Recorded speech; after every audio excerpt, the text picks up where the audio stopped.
Okay, this is a martial arts channel, and while I am normally very strict about keeping my subjects to martial arts while shoehorning all my politics in as much as I can, this is important. If I don't make this video, it's quite possible no one else will, and it needs to be made. People on the left need to know about this. Now, I could pass my research on to Bad Empanada, and he'll probably run with it. He'll probably run with it anyway. But he shouldn't be carrying this on his own. So far, unfortunately, he's the only left-wing YouTuber of any standing who has been prepared to grapple with the fact Justin King, Beau of the Fifth Column, is a despicable human being who should not be allowed within leftist circles. He really shouldn't. You know, the human trafficking alone should have got him completely ostracised. But he's still there. Nobody seems prepared to talk about it apart from Bad Empanada. Now, I'd hope that after what I tell you, at the very least, some sense of self-preservation will kick in. Because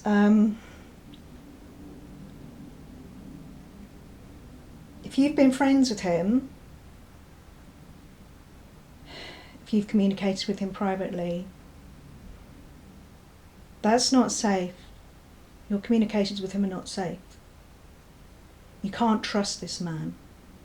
At the very least, you need to cut all contact with him, at the very least.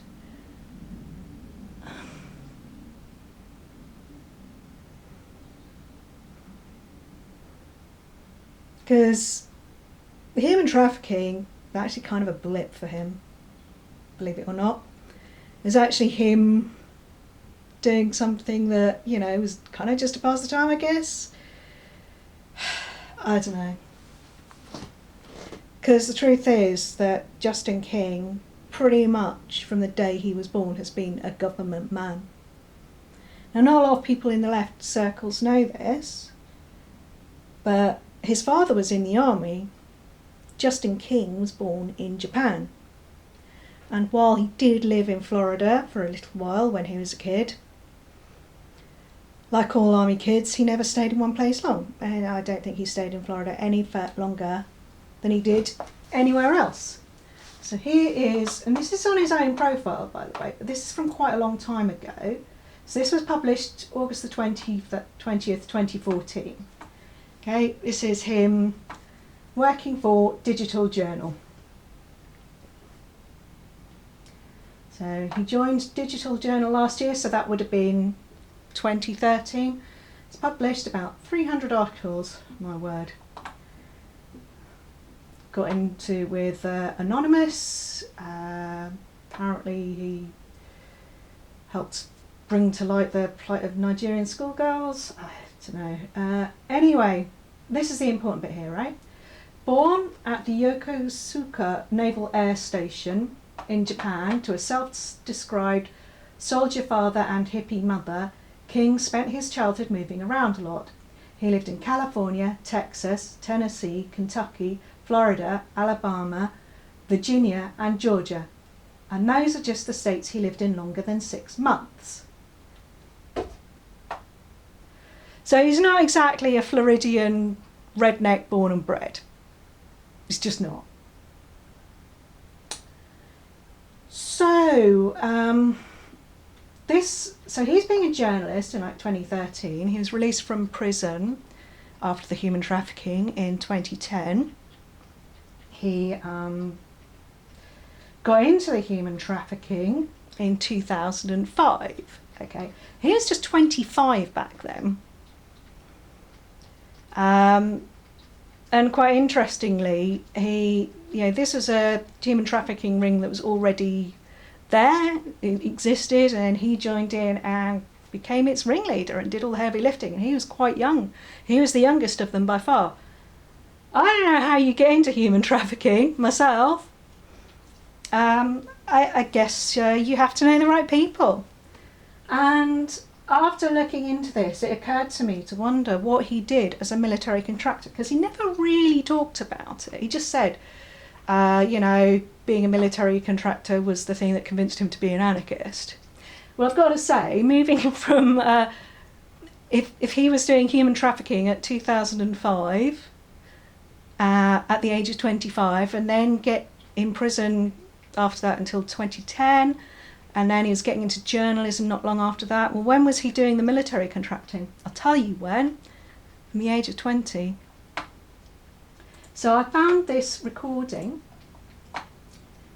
Basically, I just looked up Justin King military contractor, and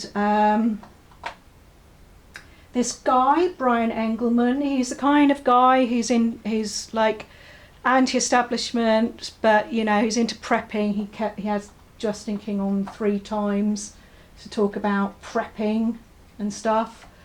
And this is the kind of person that Justin King's always talked to. He's never been particularly interested in what their political leanings are. If they're anti-establishment, they're the ones that he has been talking to as a journalist. It's only in relatively recent years that he's gone into this being a left-wing anarchist thing. And he's the kind of guy who's into prepping, and there's this one he kind of opens by saying, people who say Trump's a racist have never got a justification for saying he's a racist. That's the kind of guy he is. This is the kind of guy that Justin is talking to. Okay? So, have a listen.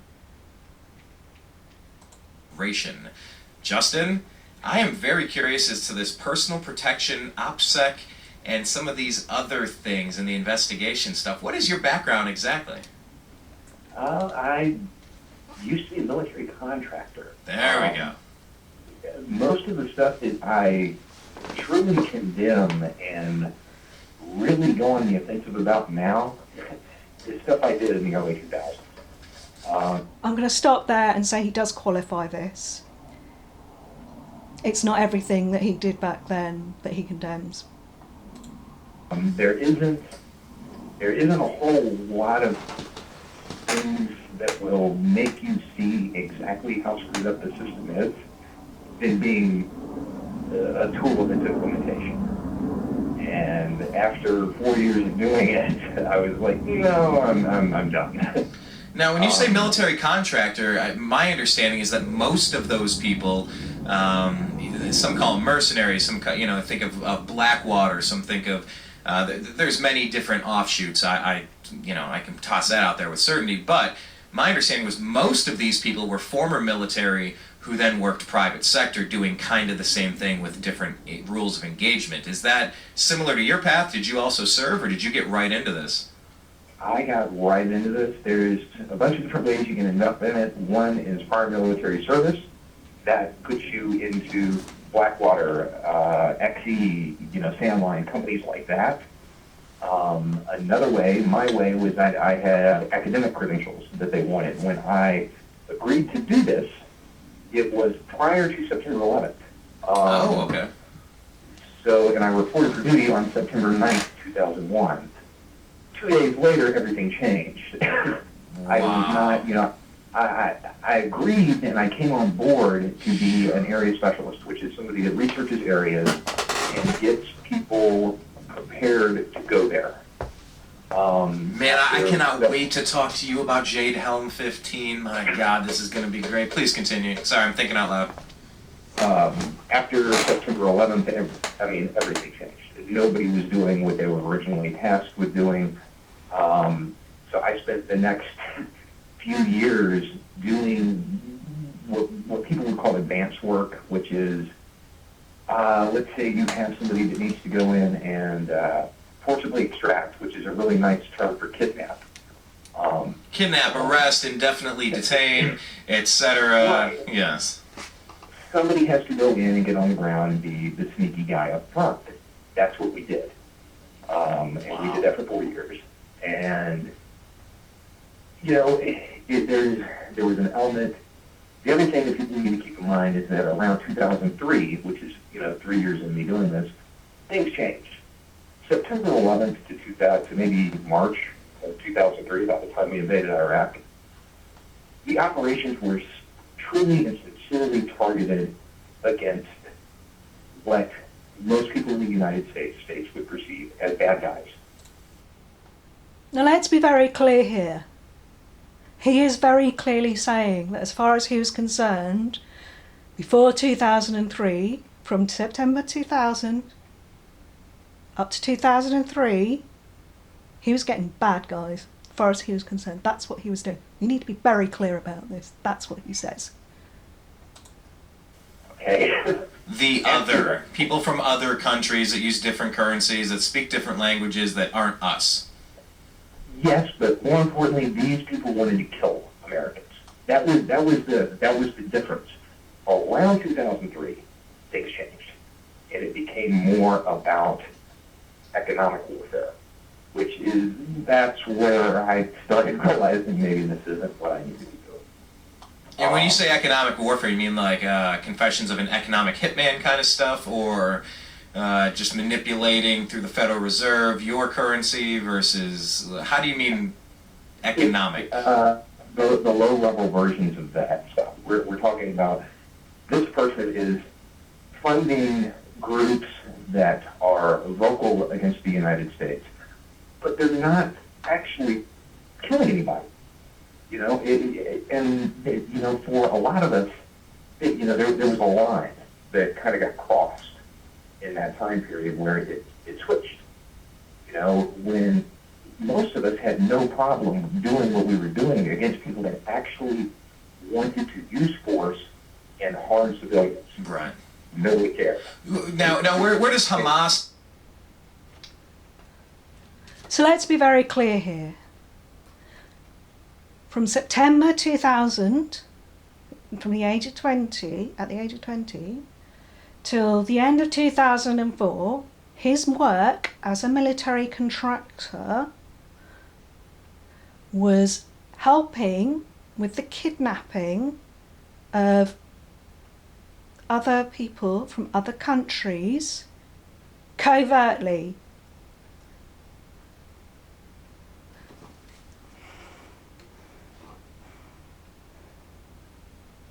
There are procedures that you need to go through if you want to get someone from a foreign country who's committed a crime in or against your country. It's called extradition. Finding these criminals is what Interpol is for. Okay? What Justin King is talking about there, if you haven't clocked the dates yet, this is when men were being captured, countries like Afghanistan, Yemen, and taken to Guantanamo Bay. This is what we're talking about here.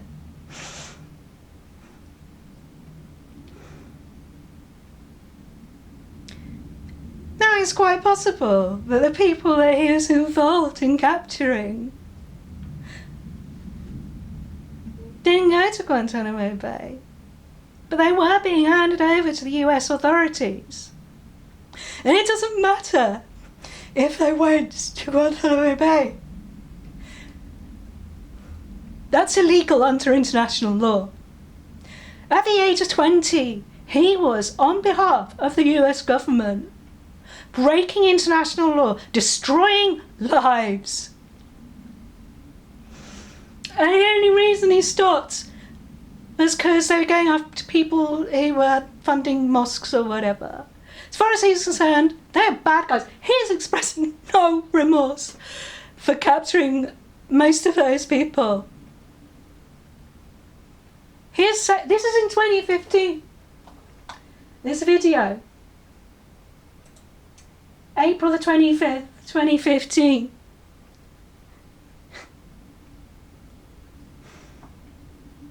And he's saying he was capturing real bad guys. That's what he was really doing. And I was very clear about this.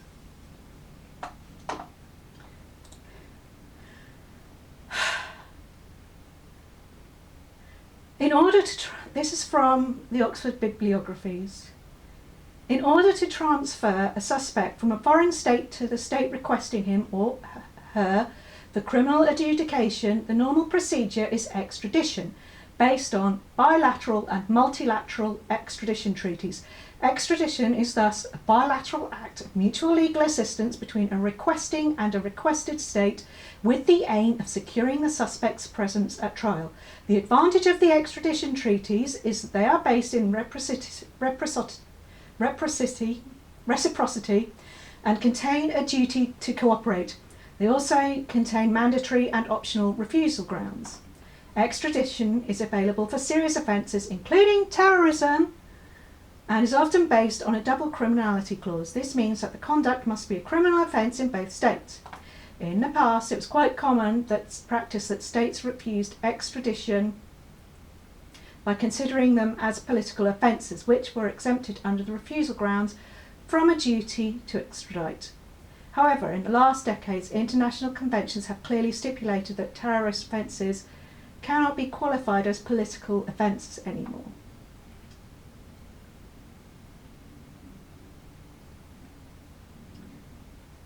Although extradition is thus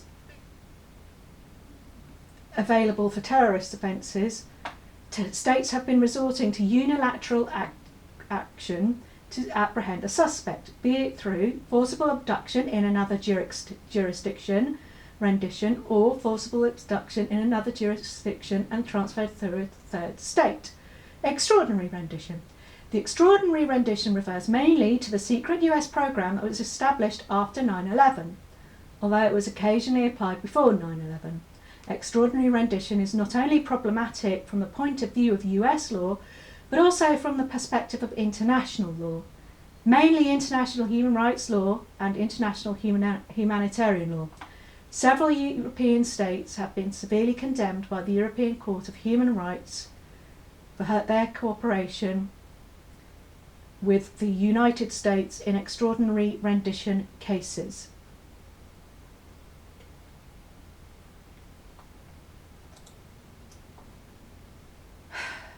From the International Consortium of Investigative Journalists.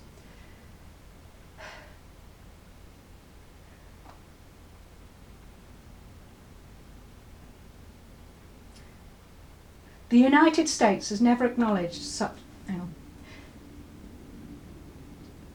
This is what happens to two Egyptian asylum seekers in Sweden on December the 18th, 2001, and numerous other terrorist suspects in since the September 11th, 2001 attacks on the World Trade Center and the Pentagon. Events like this rarely happened before 9/11, but many sources claim that the CIA began frequent use of the practice almost immediately afterward, now that its pattern is familiar and so is its odd name, extraordinary rendition. The United States has never acknowledged such renditions, but the CIA's activities have been extensively studied and documented by European and other governments, as well as organisations that monitor human rights violations. Extraordinary rendition may be a new term, but it is not a new practice. In the 1980s and 1990s, the USA captured terrorist suspects overseas and rendered them back to the US or to the third country to face trial. The CIA's extraordinary renditions reported to have occurred after 9/11 are quite different. What makes them extraordinary is that there is no judicial proceeding or due process of law. After the kidnapping, terrorist suspects simply disappear into a system of prisons for long-term detention and interrogation, sometimes accompanied by torture. Human rights advocates and some legal scholars agree that extraordinary renditions are violations of international law, with some characterising them as war crimes. This is what Justin King was doing. This is what he was involved in.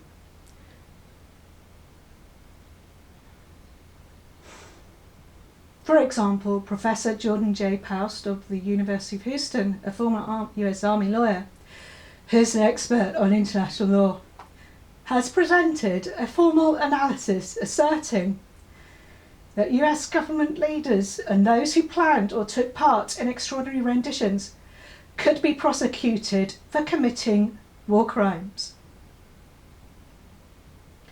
The program began after the 9/11 attacks. Within a week, President Bush signed a classified presidential binding authorizing an unprecedented range of covert operations, including capturing terrorists in foreign nations and what the Washington Post characterized as the expenditure of vast funds to coax foreign intelligence services into a new era of cooperation with the CIA.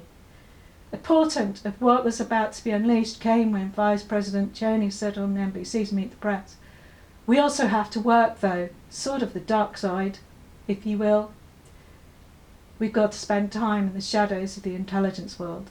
A lot of what needs to be done here will have to be done quietly, without any discussion." I'm going to link all of these. You can read the whole thing, but you get the picture, right? What Justin King was describing there was this, that he did. He was very clear that as far as he was concerned, he was getting bad guys. Now, he never admits in this interview where these people were going, who exactly these people were, just that they were bad guys who wanted to kill US citizens. And as far as he was concerned, that was the right thing to do. Now, like I said, it's hard to know if any of the people he was involved in capturing were detained in Guantanamo Bay and then subjected to an extraordinary rendition, flown to other states like Egypt and Syria, where they could be tortured more than they were in Guantanamo Bay. It's hard to know that because he doesn't say that exactly. But there's a thing he says here a little bit later.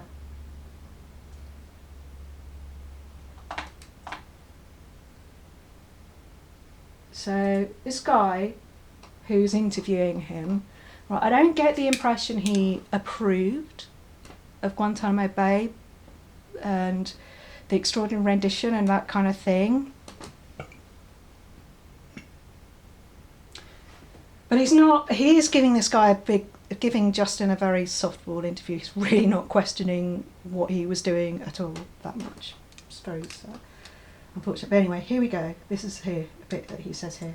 On American value, but we're through, what is it, through rendition, we're paying private contractors in Egypt and, Syria and Libya to torture people all we want, but then we wipe our hands off it and go, oh, well, that wasn't us. No, you just created that, you built the infrastructure, you ran it, you organized it, you funded it, but it's not you. Okay, so something similar to that. Yeah, that wasn't anything that I had any direct involvement with. So there, right? Now this guy, Brian, who's interviewing him, is not actually asking him if he was personally involved.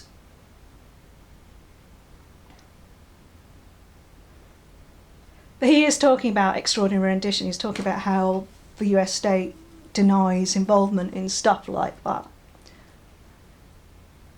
He wasn't asking Justin King if he was involved at all. And yet there Justin King is saying, I had no direct involvement in that. He could have kept his mouth shut. He didn't have to say a thing. I think the use of the word direct is very telling here. Because he could have just said, I had no involvement in that, which would have meant he never had anything to do with anyone or anything that was to do with extraordinary rendition, that was to do with people being flown to Syria and Egypt and other countries to be tortured worse than they were in Guantanamo. He says, I had no direct involvement. Which does allow for him being someone who had been involved in the initial capture of these people, who were then sent to Guantanamo Bay, who were then flown to places, to other countries where they could be tortured worse.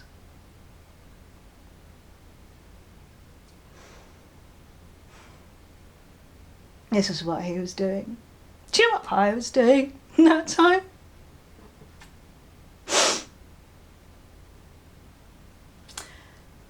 I was protesting against the invasion of Iraq, among other things, from 2000 to 2003, 2004. In particular, on the 5th of January in 2003, I was involved in an incursion into RAF Mildenhall, which was being used by the US Air Force as one of their air bases. I managed to get to the runway and sat on it. While I sat there, there's a plane going around above me. Now, at that time, we were just campaigning against the actual invasion. That was what that protest was about. A few years later, it came out that at that time, Mildenhall, that airbase, was being used as a stopover for extraordinary rendition flights. So it's quite possible that while I was sat on that runway, I was delaying people being taken from Guantanamo Bay to other countries to be tortured worse than they were in Guantanamo. And it's also possible that Justin King helped capture those people in the first place so that they ended up on that plane.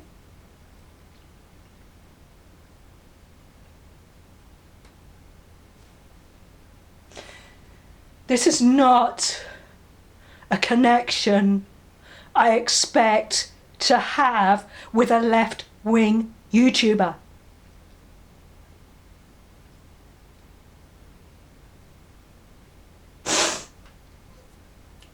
Now, I kind of went on a bit of a mission to try and find out which military contractor company he worked for, because I assumed that must be what it was. But he never mentioned which one. But turns out he would have been probably working freelance. So this one in Vice, the CIA illegally let wrong people do intelligence work. So here we go. The CIA violated federal laws and its own internal regulations by hiring independent contractors for a wide variety of intelligence and national security related work that was supposed to be performed by government employees, according to a CIA Office of Inspector General (OIG) audit report obtained by Vice News in response to a Freedom of Information Act lawsuit. The report said that the CIA relies heavily on independent contractors to accomplish important facets of its mission, particularly at the National Clandestine Service, a covert arm of the agency responsible for clandestine operations around the world. The report, dated 22nd of June 2012, but only declassified last month, raised numerous red flags about the CIA's use of independent contractors throughout all divisions within the agency, and for work performed in areas that included covert operations and protective security services overseas. By law, that work must be done by CIA employees. The OIG did not scrutinise the CIA's industrial contracts with firms such as the Booz Allen Hamilton, but instead reviewed independent contracts into which the agency enters with individuals who the report said are made up largely of retired CIA case officers.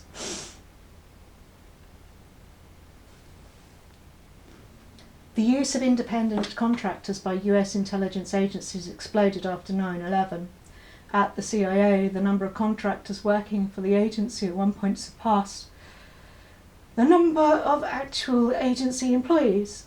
At the end of the 113th session of Congress in January 2013, 1 year after the OIG concluded its audit, the Senate Intelligence Committee said in a report submitted to the Senate that it was concerned about the dramatic increase in the use of the contractors by the intelligence agency community since 9/11.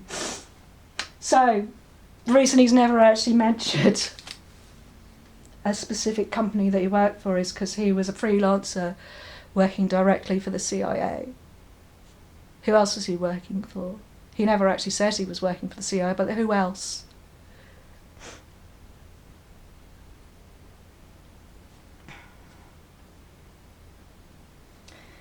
Now, Barry Bernard is saying that he's clearly compromised. Justin King was clearly compromised because of the fact that he got done for human trafficking and was given a very light sentence. His assets were all given back to him. His very nice big homes and stuff. He had it all returned to him, even though it was all, because he got all that with money gained from human trafficking, exploiting Eastern European women. And he's right to conclude that. But I think a thing that people may have missed is, why him? I mean, plenty of other people are convicted of human trafficking. Why would they pick him? And this is why. They knew. They already knew him. They already knew what kind of work he was into. They already knew that he was someone who had no problem destroying lives by doing covertly breaking international law on their behalf. He has no problem doing that for the US government. And if he's not doing that, well, he'll just do it for personal gain. He'll just exploit people for personal gain. He's shown that. That's his history. That's his record. So that's why he got that. That's why they thought of him as someone that they could use, or they might have thought of him as someone they could use. And I think you should look at his trajectory. He's started off with this somewhat centrist place. He said in this,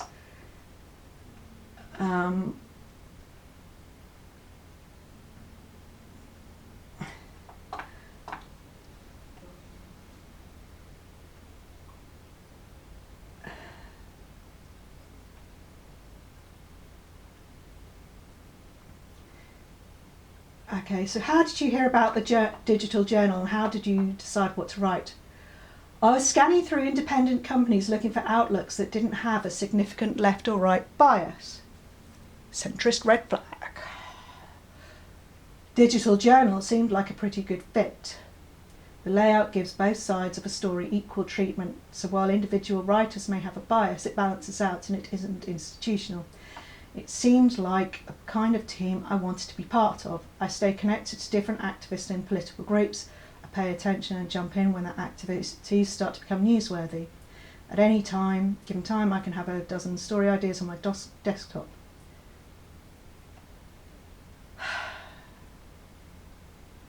So this is him. He'll go where there's anti-establishment people of any political leanings. Get in with them, make friends with them. I mean, that Brian guy was basically a fanboy.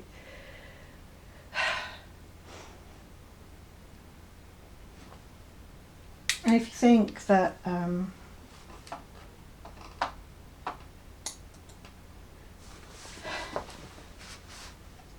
maybe he's just, become a left-winger and started to be more interested in left-wing politics, I don't think that's the case. Now, one of the reasons that I was taking what Bad Empanada said about Beau seriously is that this one, the video where Beau, first column, Justin King talks about this BJP, and he didn't mention the BJP. He kind of carefully avoided talking about the BJP. He very carefully avoided talking about who actually was in government, because they're fascists, and he wanted to defend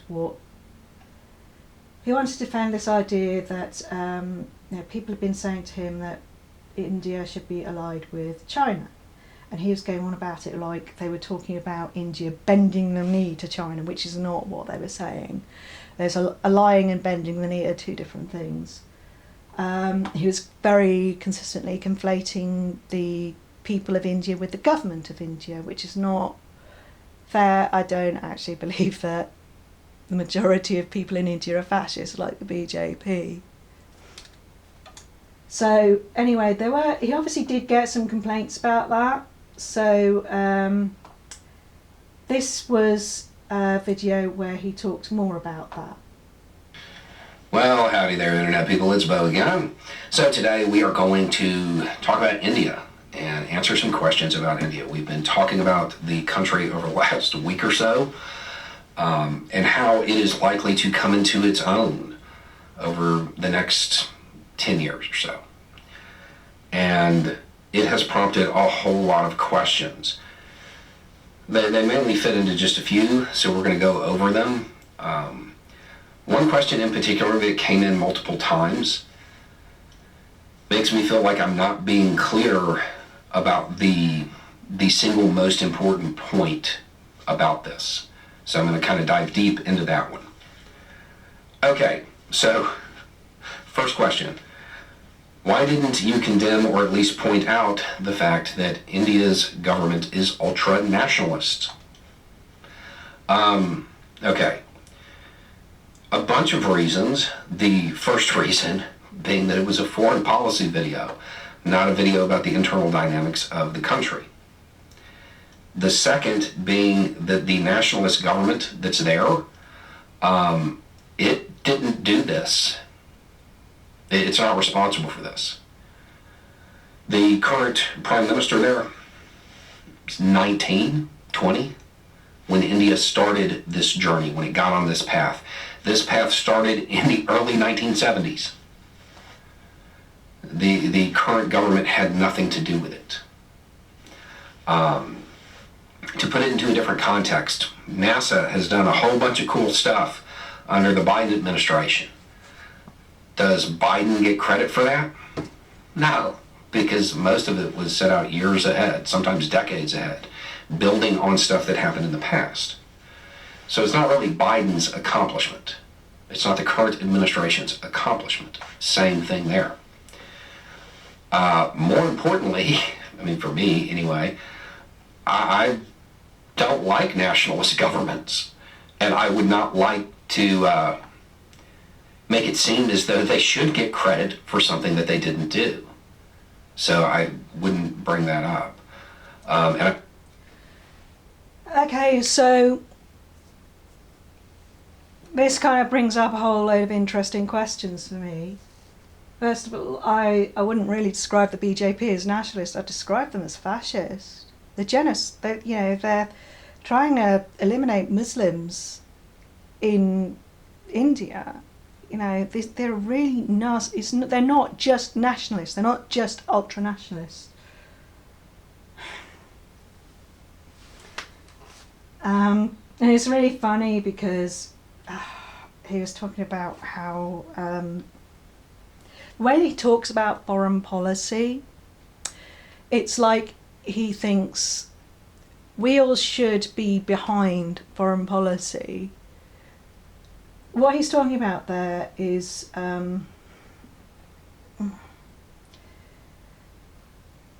American hegemony, basically.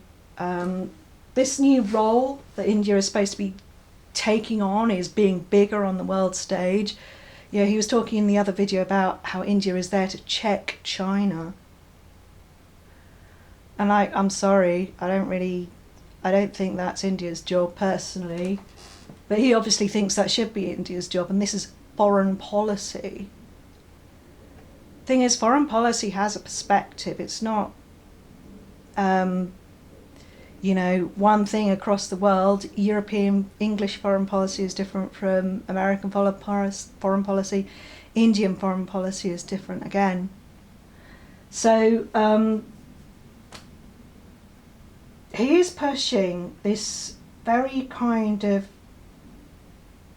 this mindset that is kind of a US foreign policy hegemony is what he's pushing here.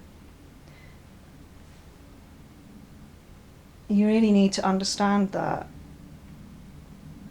He is pushing for what the US want him to push for. The US government wants him to push for. That's what he's doing. And I found it quite interesting that he was talking about the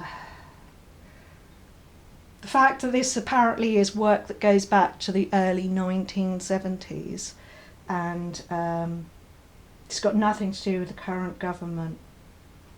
Now, I'm old enough to remember Indira Gandhi being assassinated by one of her bodyguards in 1984. I don't know a great deal about her. She doesn't strike me as someone who would be much interested in going along with US hegemony, I've got to say that. I think she was nationalist in her own way, in that, you know, she felt India should be India for India. You know, she wasn't, I don't see her wanting to go along with whatever the US was doing. Seems kind of handy that she was assassinated back then, if what Justin's saying there is true, that this stuff was going back to the 1970s. And now I looked her up a bit, and so she was in power in the early 70s when this apparently started. She lost power for a few years in the mid-70s, and then got back in power, I think, in 1980. I think the Jacana Party, which is not apparently the same as the BJP, managed to get in for a little while, but then she managed to get back into power.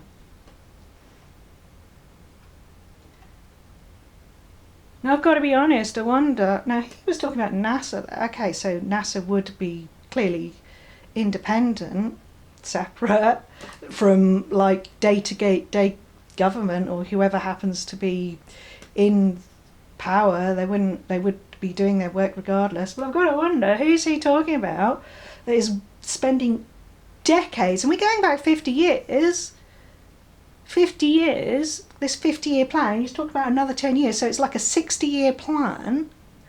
Who is working on that behind the scenes? So that even like Indira Gandhi or Modi, who's currently the Prime Minister of India, don't really have much to do with it. Who is that? Because that's deep state stuff, okay? I mean, you kind of expect whoever is Prime Minister to be in charge of stuff like that.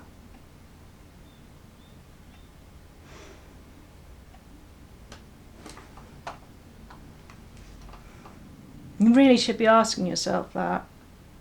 You should be asking yourself why he's so keen for us to believe in this. Why he's so keen for people on the left to go along with this line of thinking. And you got to bear in mind, he was a government man from the day he was born. He signed on to break the law, break international law, destroy people's lives at the age of 20 on behalf of the US government. And then when he didn't do that, when he got fed up with that because they were not going after real bad guys anymore, then he went into human trafficking instead. And, you know, it seems to me like the CIA looked at that and thought, do you know what? This guy's wasted, we could use him. Seems likely to me. Either way, if you've been friends with this man, you cannot believe that any personal communication you've had with him is safe. You cannot trust him. You have to shut down all lines of communication with him. Delete him from your WhatsApp groups. Anything that he personally is able to be a part of, you have to shut him out immediately. You cannot trust him.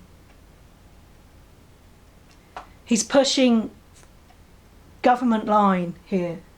That's what he's doing.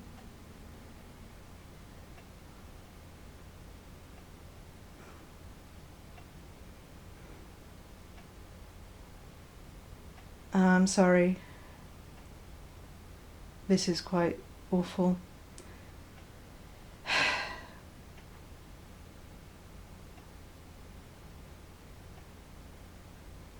You can't trust him.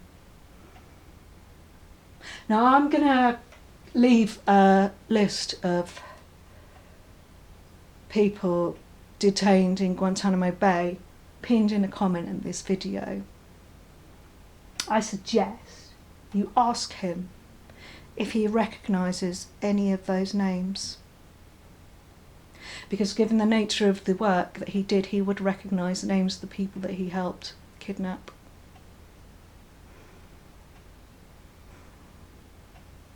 And I'm so sorry. I'm really sorry.